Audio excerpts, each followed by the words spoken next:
নমস্কাৰ।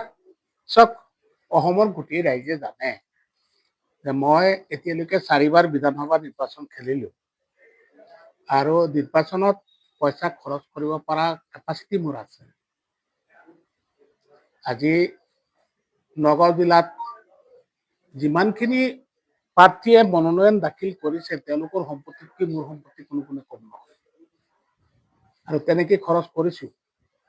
কিন্তু যদি মই এনেকুৱা ক্ষমতা মোৰ থাকিলেহেঁতেন যে মই অকলে এখন গাঁৱৰ ভোট দি দিব পাৰোঁ, এখন পঞ্চায়তৰ ভোট দি দিব পাৰোঁ, তেতিয়াহ'লে পঞ্চায়ত নিৰ্বাচনত কিয় মই গোটেইখিনি ৱাৰ্ড সদস্যক জিকাই আনিব নোৱাৰিলোঁ? মাত্ৰ 3জন ৱাৰ্ড সদস্য মোৰ পক্ষৰ নিৰ্দলীয় হিচাপে জিকি আহিছে।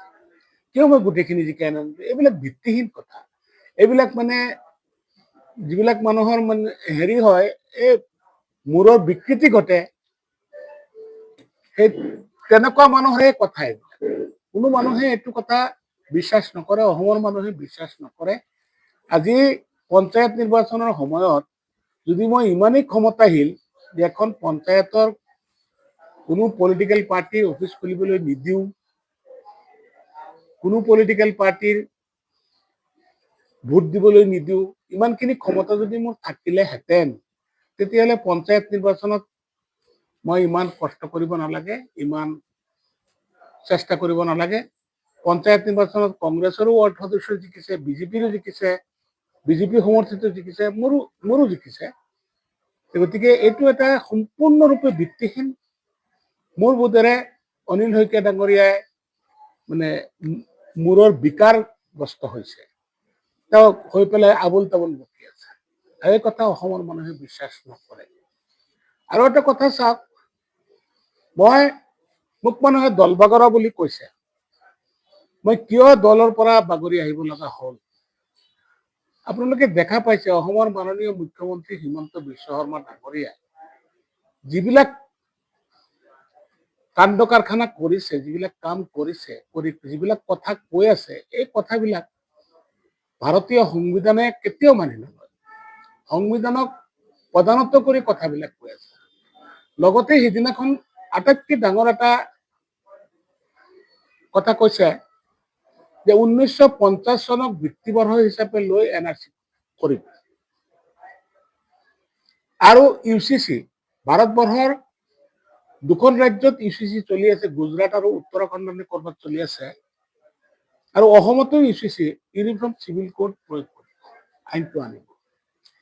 এই UCC ব্যৱস্থা ভাৰতবৰ্ষৰ অন্যান্য ৰাজ্যতকৈ আমাৰ অসমত 38%, প্ৰায় 38% য'ত মুছলমান আছে, তাত যদি এনেকুৱা UCC কৰে বা তেওঁৰ কাৰ্যক্ৰম আৰু ব্যৱহাৰত এই কথাবিলাক প্ৰকাশ পাই আছে, এই কথাবিলাকে আমাক অতিকেই মৰ্মাহত কৰিছে।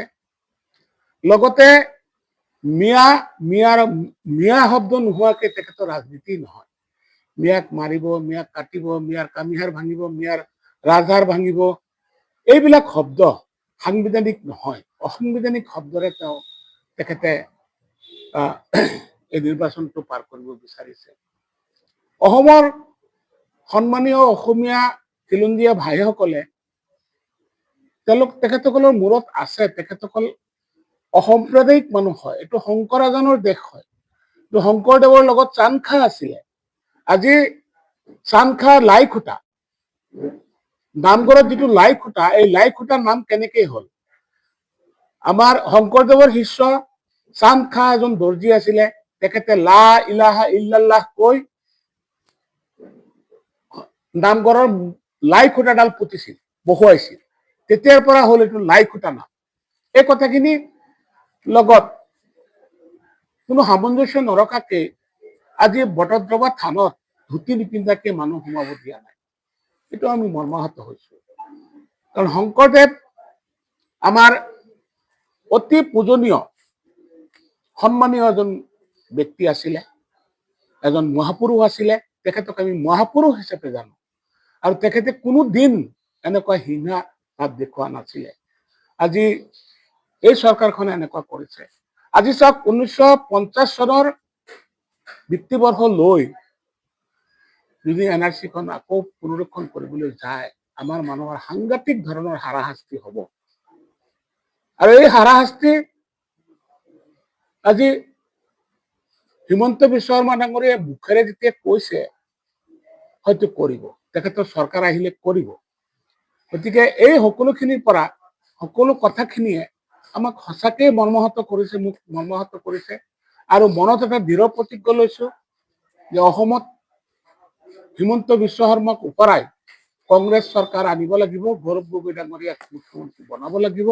সেই উদ্দেশ্য আগত ৰাখি যে আমাৰ সমষ্টিৰ পৰা এজন হলেও বিধায়ক আমি আমাৰ বিধায়কজনক গৌৰৱ গগৈ ডাঙৰীয়াক উপহাৰ হিচাপে দিম, সেই সংকল্প লৈ মই দল ত্যাগ কৰিছো।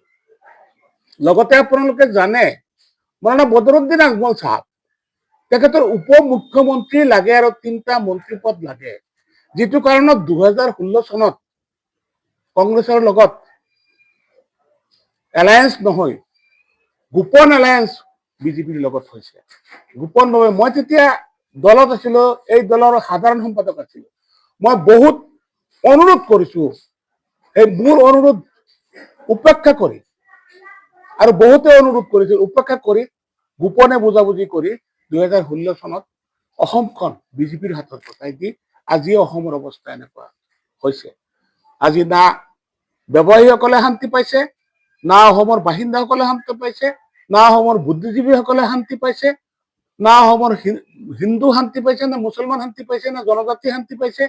আজি কুংকি চৌধুৰীৰ নিচিনা এজন উচ্চ শিক্ষিতা ছোৱালী, আজি আমাৰ ছোৱালীৰ বয়স, আজি হিমন্ত বিশ্ব শৰ্মা ডাঙৰীয়াৰ ছোৱালীৰ বয়স, তেখেতৰ লগত তেনেকুৱা ব্যৱহাৰ কৰাটো আমি কেতিয়াও আমাৰ নৈতিকতা নকয়।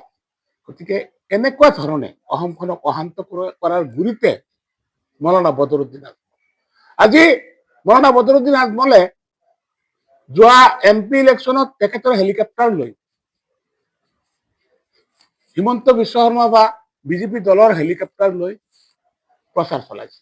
আজি আমিনুল ইছলাম, ৰূপহীৰ বিধায়ক, জিঙৰ প্ৰাক্তন বিধায়ক আমিনুল ইছলাম এবাৰ ৰূপহীত ইলেকশ্যন খেলিছে। আমি এই কথাটো জানো, আমিনুল ইছলামৰ ঘৰটো MLA পুঁজিৰ পইচাৰে বনোৱা। MLA পুঁজিৰ ধনেৰে যিজনে নিজৰ ঘৰ বনাব, সেই তেনেকুৱা এজন ব্যক্তিয়ে হেলিকপ্টাৰ লৈ এনেকেই MP ইলেকশ্যনত ঘূৰি ফুৰিছে। কিন্তু অসমৰ ৰাইজে বুজি পাইছে, উপযুক্ত উত্তৰ দি দিছে। 10 লাখ ভোটৰ ব্যৱধানত মৌলানা বদৰুদ্দিন আজমলৰ দালালি তাতে ইতি পেলাই দিছে। এইবাৰো আছাদুদ্দিন ওৱৈচী ডাঙৰীয়া অসমলৈ তৎক্ষণাত আহি গ'ল। ইয়াৰ আগতে আমাৰ অসমৰ মুখ্যমন্ত্ৰী ডাঙৰীয়াই কৈছিল যে অসমত আহি পেলাই দেখুৱাক, তাৰমানে অসমত আহাত বাধা দি। এনেকুৱা এজন ব্যক্তি অসমত আহি পেলাই এইদৰে কৈছে যে মিয়া মুছলমানে ইয়াত খিলঞ্জীয়া ভাইসকলক ওপৰত দাদাগিৰি কৰিব। এই কথাটোৰ একশ্যন চৰকাৰে কিয় লোৱা নাই, তাতে সন্দেহ হৈছে। আছাদুদ্দিন ওৱৈচীক অনা হৈছে আৰু চৰকাৰৰ সমৰ্থনত অনা হৈছে। আহি পেলাই ইয়াৰ হিন্দু মুছলিম ভাগ কৰাৰ যি পলাৰাইজেশ্যন, যি ৰাজনীতি, সেই ৰাজনীতি কৰি বিজেপি পুনৰ গাদিলৈ আহিব। কিন্তু অসমৰ মুছলমান ভাইসকলে ভালকে জানে যে ওৱৈচীৰ এই মন্ত্ৰ ইয়াত নচলে। যিটো চলাইছিলে মহাৰাষ্ট্ৰত, চলাই পেলাই বিজেপি চৰকাৰ অনাত সহায় কৰিছে, যিটো চলাইছিলে বিহাৰত, চলাই পেলাই বিজেপি চৰকাৰক সহায় কৰিছিলে, যিটো চলাইছিলে UPত, উত্তৰ প্ৰদেশত, চলাই পেলাই বিজেপি চৰকাৰ অনাত সহায় কৰিছে, যিটো চেষ্টা কৰি আছে পশ্চিমবংগত, সেই কথাটো অসমত নচলে।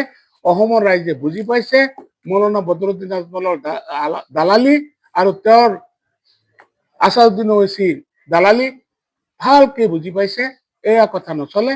এইবাৰ বিপুল ভোটত কংগ্ৰেছৰ প্ৰাৰ্থীসকল সংখ্যালঘু সমষ্টিৰ পৰা জিকি আহিব আৰু আপাৰ আছামৰ পৰা কমচে কম 30টা চিট জিকি আহিব আৰু অসমত গৌৰৱ গগৈ ডাঙৰীয়াৰ চৰকাৰ হ'ব। এই যে থিয়ৰী, এই থিয়ৰীটো বিজেপি প্ৰাৰ্থী অনিল শইকীয়া ডাঙৰীয়া পাগলৰ নিচিনা হৈ গৈছে। মুখেৰে যি আহিছে তাকে বুলি কৈছে। তেখেতে ভাবিছে যে 15 লাখ টকা মই বিচৰা বুলি ক'লেই মানুহে মোক একেবাৰে মানুহে বিশ্বাস কৰিব, মানুহে মোক একেবাৰে বয়কট কৰিব। তেখেতে জনা উচিত যে মই দুবাৰকে ৰাষ্ট্ৰপতি পুৰস্কাৰ পোৱা ব্যক্তি, অসমত হিন্দু কি মুছলমান দুবাৰ ৰাষ্ট্ৰপতি পুৰস্কাৰ পোৱা ব্যক্তি নাই, মই অকলে আছো। অসমৰ ভিতৰত মই প্ৰথমজন ব্যক্তি যিজনে ৰাষ্ট্ৰীয় শিশু কল্যাণ বঁটা পাইছে, আৰু অসমৰ ভিতৰত মই প্ৰথমজন ব্যক্তি যিজনে ৰাষ্ট্ৰসংঘৰ পৰা ডক্টৰেট, অনাৰাৰী ডক্টৰেট উপাধি পাইছে আৰু এৱাৰ্ড পাইছে, পুৰস্কাৰ পাইছে। গতিকে ইমান সহজ নহয়, মোৰ ভেটি কপাবলৈ ইমান সহজ হ'ব পাৰে। মই এবাৰো ৰাজনীতিত কৃতকাৰ্য হ'ব পৰা নাই, মই বিধায়ক হ'ব পৰা নাই, সেইটো হয়তো মোৰ কপালত নাই, মোৰ তকদিৰত নাই, মোৰ নচিবত নাই। থকা হলে নিশ্চয়, কাৰণ আমি মুছলমান, আমি তকদিৰৰ ওপৰত ইমান আনিছো, সেইটো নথকাৰ কাৰণে হয়তো মই পোৱা নাই। কিন্তু মোৰ ভেটি কপাবলৈ এই সাধাৰণ তুলুংগা কথাৰে, এই ফাল্টু কথাবিলাক কেতিয়া মানুহে বিশ্বাস নকৰে। যিজন ব্যক্তিয়ে 2005 চনত সোণাই নদীৰ ওপৰত 6 লাখ টকা খৰচ কৰি RCC ব্ৰিজ বনাই দিলে ৰাইজৰ অলপ চান্দা বৰঙণি লৈ, যিজন ব্যক্তিয়ে এই নগৰ বুকুত প্ৰায় 40টা মছজিদ বনাই দিছো, যিজন ব্যক্তিয়ে এনেকুৱা RCC ব্ৰিজ আৰু 3খন বনাই দিছো নিজৰ পুঁজিৰে, সেইজন ব্যক্তি 15 লাখ টকা কেতিয়া নিবিচাৰে?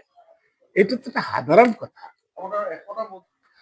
হয়, মছজিদ বনোৱা মোৰ পৰিকল্পনা আছিল, কিন্তু এইবাৰ চাওক, আমাৰ ইটা বাটা মোৰ ব্যৱসায়, মূল ব্যৱসায়ত মই বহুত লোকচান খাইছো।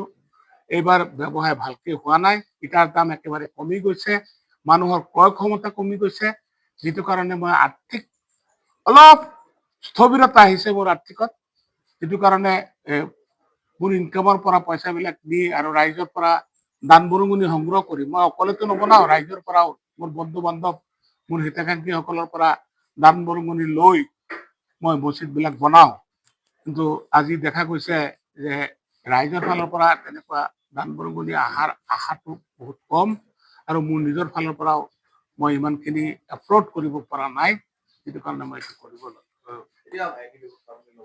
চাওক, মই গোটেই বস্তুটো মই চাই লওঁ, মই মোৰ আইনী উপদেষ্টাৰ লগত মই কথা পাতিম, যদি তেনেকুৱা ধৰণৰ কিবা কৰিব পৰা যায় নিশ্চয় কৰিম, মই বহি নাথাকো।